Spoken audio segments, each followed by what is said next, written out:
Hey, welcome back to my channel. I'm sorry that I had such a big break there. I was doing some traveling, um, kind of kind of interesting. I did a little bit of a road trip to help my son move some stuff out to Missouri. That was kind of a fun drive. It's been a long time since I've done that many days on the road, but it was overall enjoyable. Um, I've had a lot to think about on that trip and wanted to get into those things. And so today is not something I thought of on the road trip. So it's kind of a weird segue, but it is something that's been on my mind and I've been thinking about a lot. And this is the concept of, for me, well, not the concept. It's the problem with people as government. And I know that that's a tough one to really do anything about because we need people as government. I mean, we are governed by ourselves. That's the whole point. And we do it really well. I mean, we're mostly successful. And this is me sort of nitpicking on one small thing. I mean, there are a lot of things that could change in our style of government that might be better and might be worse. But overall, I think we do a really good job as a society in governing ourselves. But I wanted to bring up something um, that I think is an issue in it, and it's a tough issue. I don't have a solution for, but just wanted to talk about it. Gosh, really, I'm straying pretty far off. But all right, let me start with this. This whole idea came up a couple weeks ago. I was at my gym, and I had been away from the gym for a while, doing some other sort of exercise, and I was coming back to this gym after a while. And when I was leaving the gym, I thought I'm going to grab a banana because I didn't have any fruit at home to make a smoothie for myself, and so I thought I'll just grab a banana from downstairs. And as I went to leave, I was told that they no longer carry bananas. And I realized that I know that they use bananas for smoothies, and they would sell them to the to members of the gym. And they do have a cooler. They've got a cooler full of. They've got like string cheese in there, like hard boiled eggs, and other drinks that you can get. And then they do have some dry goods, like protein bars, etc. So they sell food, but they stopped selling bananas. And I asked, I said, you guys used to sell bananas, and the employees said, yeah, we did, but the health department won't let us sell any fresh fruit anymore. And this is an example of what I mean um, by the problem of people as government. You see, the reason why they can't sell bananas is because there's some sort of health issue there. The only health issue I can think of is that potentially fruit flies get involved. Now, I eat bananas at home, and sometimes I get fruit flies, and so obviously there's an issue with the bananas. But I've never gotten ill from that, and I don't know of any illness that you can get from fruit fly larvae if you were to eat the whole banana. Again, I don't know the science of whether or not fruit flies get into bananas, and that if you take the peel off, you're not having a problem there. I mean, I've eaten some pretty ripe bananas and not had trouble. But do people have trouble? I don't know. I don't know all of these things. But my point being that I've never heard of a bad banana.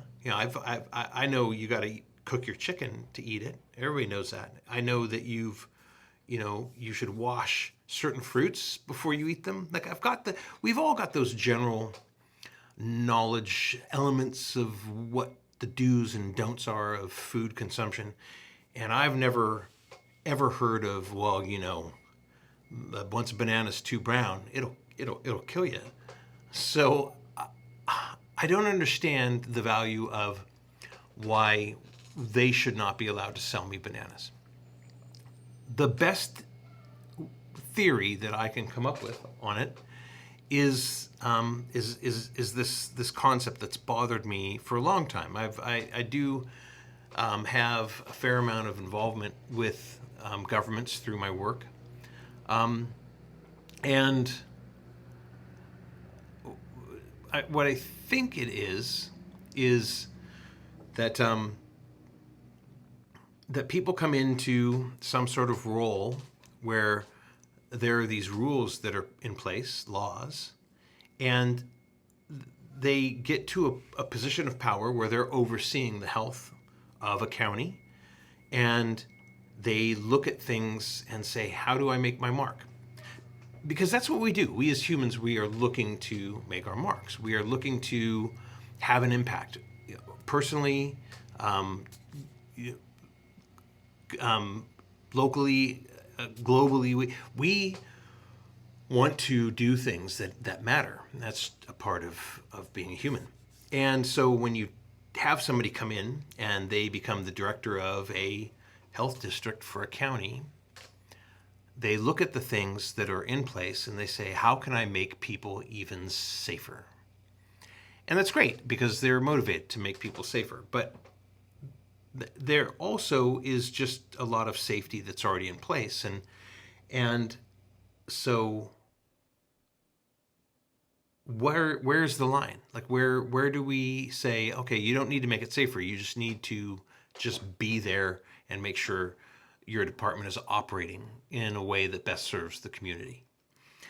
But there's trouble there because humans are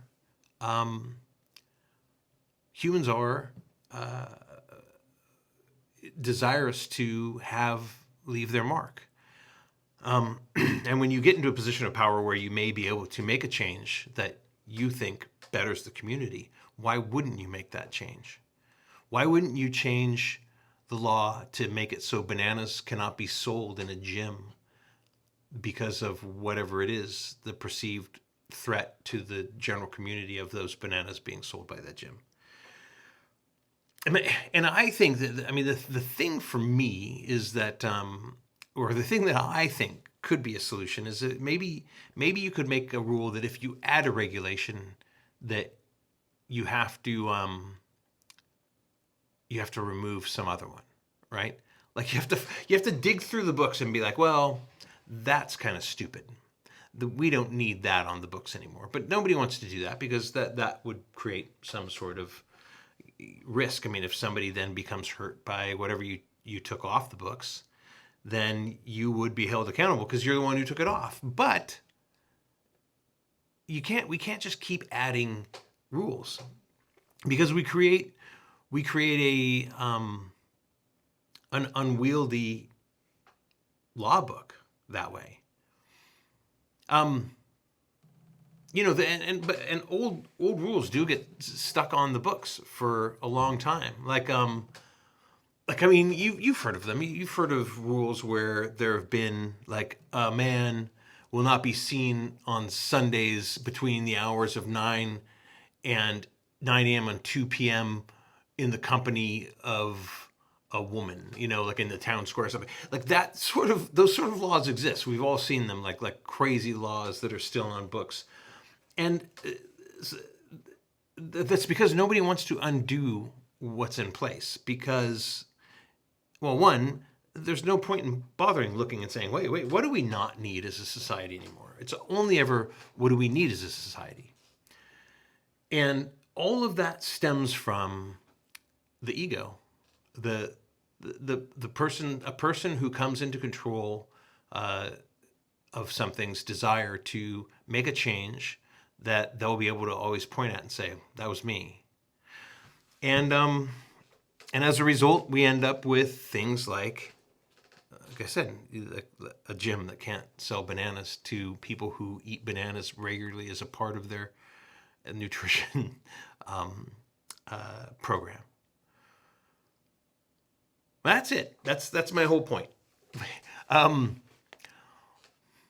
if you ever find yourself in power, if you ever find yourself in a position where you can make a difference and you want to protect the people in your community, really ask yourself the value of it. I mean, it'll seem valuable to you at the time. When somebody said, let's just stop letting gyms sell bananas, they thought that was it. That's good. This is going to make a difference. And the only difference it's made, in my opinion, is that I can't get a banana as easily as I should be able to. Anyway, thanks for listening to me talk on this.